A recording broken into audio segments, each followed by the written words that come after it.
ring is something else. In a battle where anything can happen, anything can happen, anything can happen, and probably will. Hello and welcome back. It is I, the J Shot, and ever since I started this channel many years back, people have been asking me who's my favorite fighter. Who do I think could hang in the current MMA landscape, and who do I think was just terrible back then? Okay, so no one asked that last bit because I have made my thoughts very clear on it, but one thing I haven't done is a detailed breakdown, ranking fighters from best to worst, or at least provide a general idea of how I think they stack up, at least against each other. So in this video, I'm taking every fighter from every event, UFC 1 through 7, and slotting them in where I think they belong. And to keep numbers down, I'm going to exclude the alternates. Unless, of course, they found their way into one of the brackets, like so many did. Okay, so here we go. I've created 5 tiers. At the top, we have real masks, tough AF below that. In the middle are the guys that you do not F with under any circumstance. And underneath that tier is the fighters who, I don't know how else to put it, but we're just there for the love of the game. And then at the bottom are the fighters who are hot garbage. Okay, in the beginning was UFC 1. So we will start with Royce Gracie, obviously the winner of 3 of the first 4 UFC events. He's going to deserve to be at the top, even if his reign came before anyone else really had any clue what the heck was going on. Putting Royce baby anywhere other than that top tier just feels weird, so I'm not going to do it. Next up is the inaugural event's runner-up, Gerard Gordeau. And look, it is this simple. If you kick a guy in the face so hard that teeth go flying, or they get lodged in your foot, then you're tough AF. That's just how that works. And if both happens, well then you get bonus tough AF points, which would be the case with old Gordeau here. Next is Ken Wayne Shamrock, and sure, if you just look at the latter half of his MMA record, you'd probably think I've lost it with this pick. And you know what, you wouldn't be wrong, but by the time he fought Gracie in the first ever super fight at UFC 5, the guy was 17-3 after fighting 20 fights in a year and a half. And that was against guys like Boss Rutan, Maurice Smith, and Pat Smith. No wonder they called him the Smith Hunter. So even if he went 3-11 to finish out his career, we can't really put him too far down this list. Speaking of Pat Smith, this is our first do not F with contestant. And that's because if you do, you might get your face completely smashed in. Don't believe me?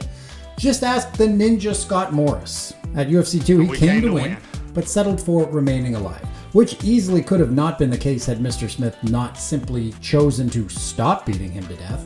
I mean, technically their fight has yet to be called, so it's still going on, despite at least one of them now being in fighter heaven. Is Scotty Boy still with us? And if you look at Pat's record, holy shit, he fought Butterbean? 1 second. Oh my God, look at these Butterbean kicks. They're lethal. There he goes down. He goes down. They'll never get up again. Down he goes. Never get up again. Wow, what a burn. That's it. Oh, wow. Good for you, Pat Smith. Rest in peace to the man that we will now forever refer to as the Scrappler. Okay, I'm feeling a little bit generous with this one. Now, Kevin Rozier did not exactly exude technical wizardry when inside the octagon, but that's not why I'm saying he's not to be effed with. That has more to do with his kickboxing and karate experience and the fact that he was like 6'4", 270 or so. What am I doing out of retirement? Okay, this one will be quick. He's known more as the answer to MMA trivia questions such as who was Royce Gracie's first UFC opponent and who the hell thought wearing a single boxing glove was a good idea? Art Jimerson is going to be our first hot garb fighter. And yes, I chose this image because his big red glove is more recognizable to MMA fans than his face ever will be.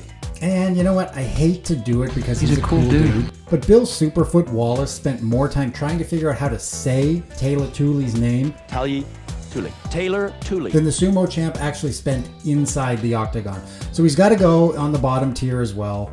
Sorry to do him dirty, but hey, he's probably used to it. Honolulu, Hawaii floats higher in the Pacific tonight, free from the weight of our next challenger. And last but not least, at least by a slim margin anyway, is Zane Frazier. He rounds out the tiers, becoming the first in our For the Love of the Game tier. A big man who wasn't afraid to get in the ring or cage and go for broke, However, when there's a loss due to a fall from ring on your record, it's going to be pretty tough to put you any higher than that. Moving on to the UFC 2 fighters, and you know who I would not recommend anyone F with? Remco Pardo. And I'm betting Orlando Veet would agree with me. Now, Pardo was an absolute giant with ice in his veins. And if he had a bit more experience when he took on Royce Gracie, I mean, he was only in his 20s at the time, it could have gone differently. Orlando Veet's going to go in the For the Love of the Game tier. I mean, he was cool and he might have killed a guy with this vicious elbow. Orlando killed a guy. But he was a true pioneer in the art of one-dimensional fighting and got completely dummied in a minute and a half, as alluded to earlier. So right there you go, Orlando. And if we're talking about someone getting absolutely wrecked at UFC 2, you know we have to mention the Ninja as well. Scott Morris with the oh-so-valiant attempt to stop Pat Smith's onslaught using only his face, while admirable, gets him a spot. You know what? No, let's not go bottom tier. He took that beating like a man and even stood up afterwards. Sorta. If he isn't in it for the love of the game, who is? Who is, I ask you? Fred Edish, though, unfortunately, I can't be that kind.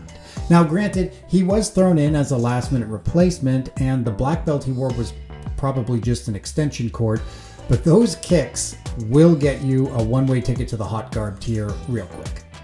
Next up is Jonathan Rhodes, the man that ended Fred Edish's hopes for his own Steve Jenham-like moment. Now, he gets huge credit for nabbing the first Bulldog choke win in UFC history. It's a personal favorite submission of mine. But beating a guy set to the easiest difficulty and barely lasting a minute in the semis isn't going to get you a high ranking, although tapping out with your foot is pretty cool. And last of the quarterfinalists is Jason DeLucia, the guy that the commentary team said loved losing to Royce Gracie. Well, he got his wish, and because of that apparent lack of a killer's instinct, we're going to have to relegate him to the second lowest tier. Okay, on to UFC 3. Now, with wins over the likes of Paul Varlins, Brian Johnston, Tank Abbott, and Pat the Scrappler Smith, as much as it pains me to do it, I've got to give the man simply known as Chemo Leopoldo his flowers. Now, not only was he a big, roided-up nutcase, he also had Jesus on speed dial. So if you did indeed F with him, he could very easily have you smited for doing so. But no matter what he accomplished inside the octagon, he'll literally always be known best for his oh-so-blasphemous entrance at UFC 3. Okay, Harold Howard is next, and what is it about UFC 3 and completely unhinged psychopaths? 2 out of the original 8 competitors. That seems a bit high. I'm going to put him right next to Chemo because no, you wouldn't want to F with this man. He will literally kill and eat you, or worse, hit you with a flip kick and embarrass you in front of all your friends.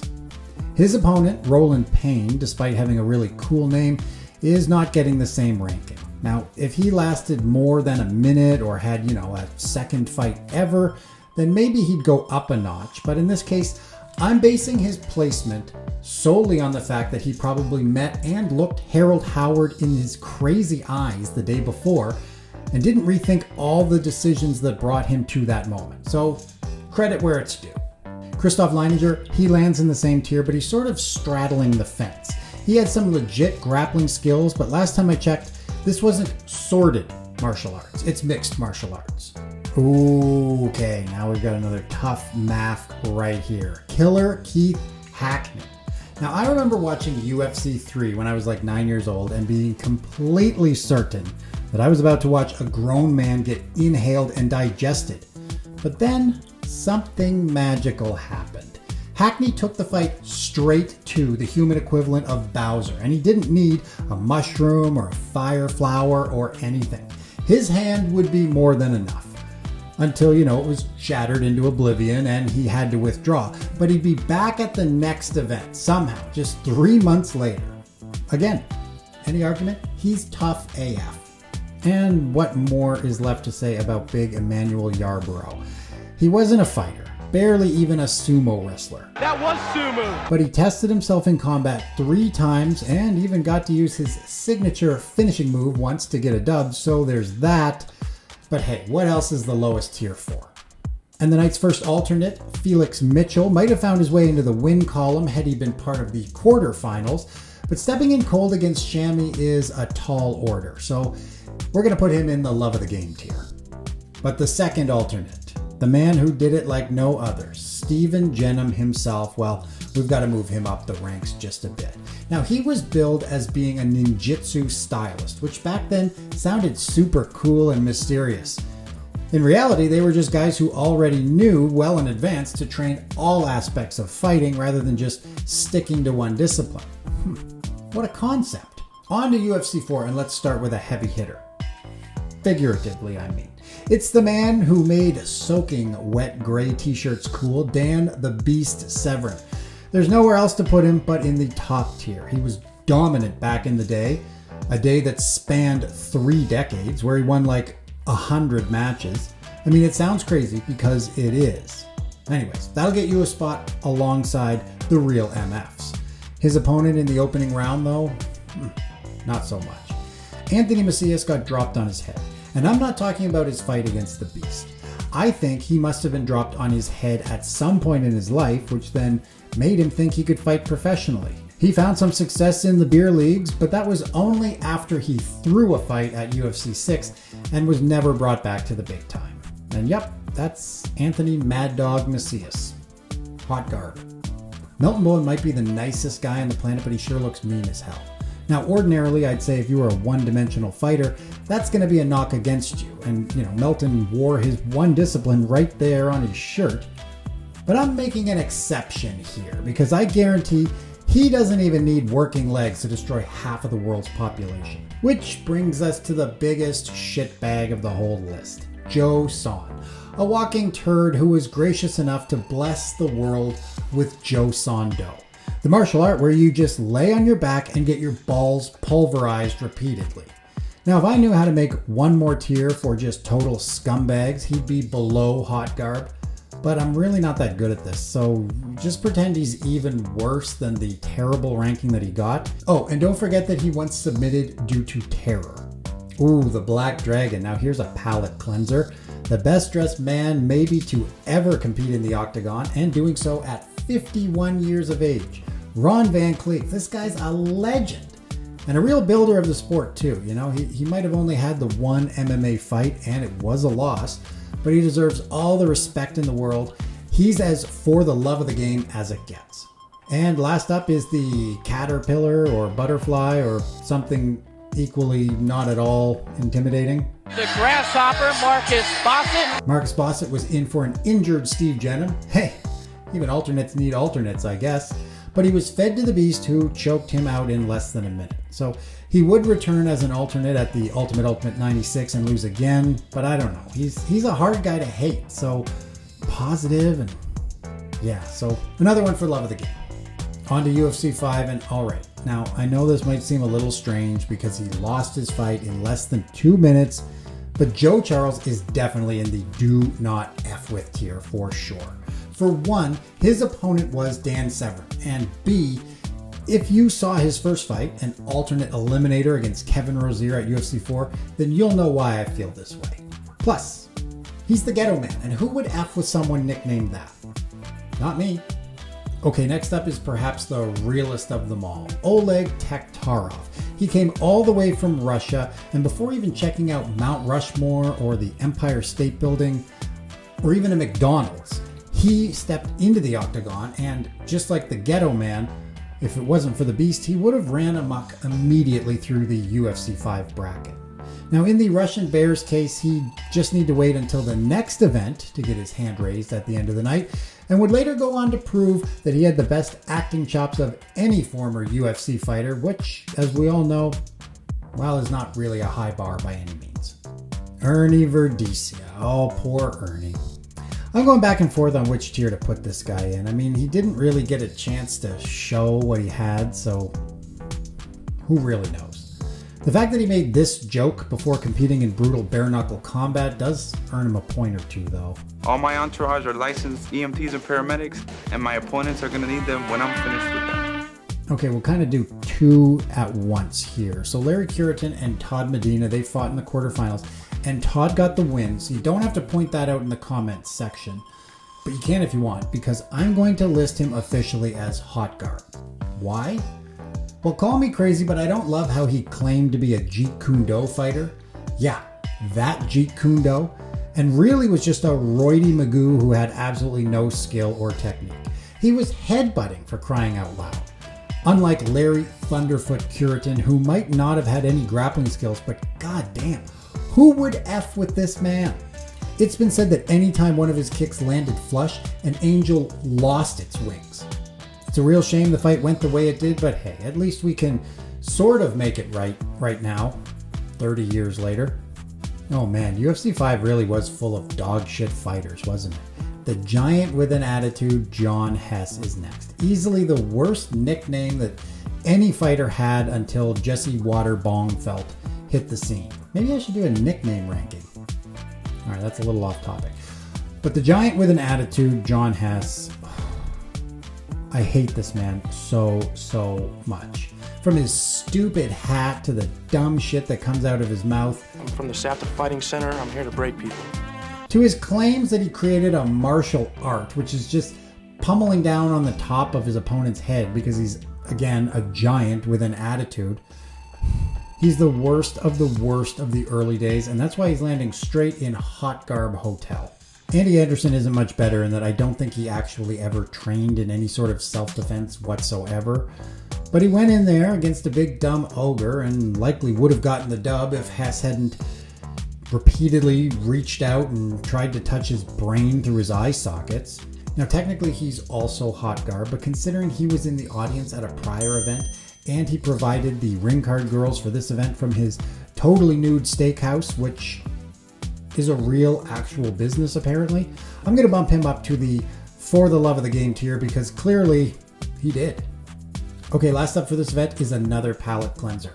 Hess got hurt and withdrew, never to be seen again except to have Vitor batter him in mere seconds. So in comes a new challenger, and that was Dangerous Dave Beneteau, an accurate name for this unassuming man.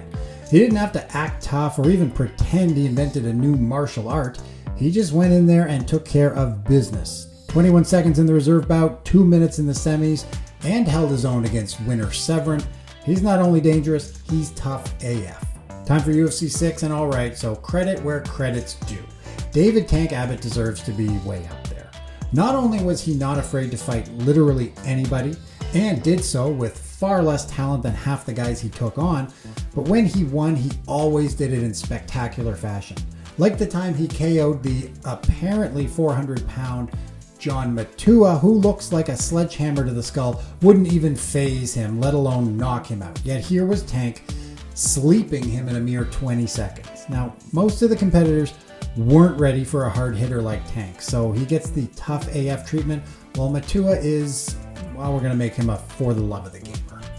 Big Paul, the Polar Bear Varlins, didn't throw kicks or even show much technique with his punches, but he was enormous and in no way afraid to mix it the hell up, so under no circumstances should anyone F with the Polar Bear. Unless perhaps your name is Cal Worship, who did and lived to tell the tale. Now yes, he lost to Varlins and only came back a few events later to lose again, this time to Tank, but I don't know, there's just something about him that makes me think he won a hell of a lot more fights outside of the octagon that we don't know about. And Rudyard Moncayo lost in about a minute to Pat the Scrappler Smith, so it would be a little tough to rank him any higher than love of the game. Okay, last event, UFC 7, Ryan Parker lasted, 3 minutes against a much bigger Remco Pardo, so that alone makes him not terrible. But he at no point looked like he was going to get the win, so he goes here with his fellow lovers of the game. Mark Hall might have gotten a win here, but I feel like Harold Howard had taken a sedative or something. Like, he just didn't look like himself, to be honest. I'm not impressed by your performance. He would get a couple of wins inside the octagon over the next few events, though, so he's not bottom tier, but in order to go any higher than love of the game, he'd have to have actually tried to win against Don Fry at the Ultimate 96, rather than just laying down and handing him a ticket to the finals. Man, the field for this event was actually pretty weak when you look back on it. Gary Harris, who even is that?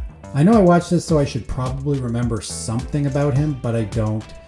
And yes, he took on a really tough guy in Paul Varlins, but tapping the strikes, that's a surefire way to find yourself in the hot guard tier. And last but not least by a country mile is Rico Suave, the king of the streets. Marco Huas himself.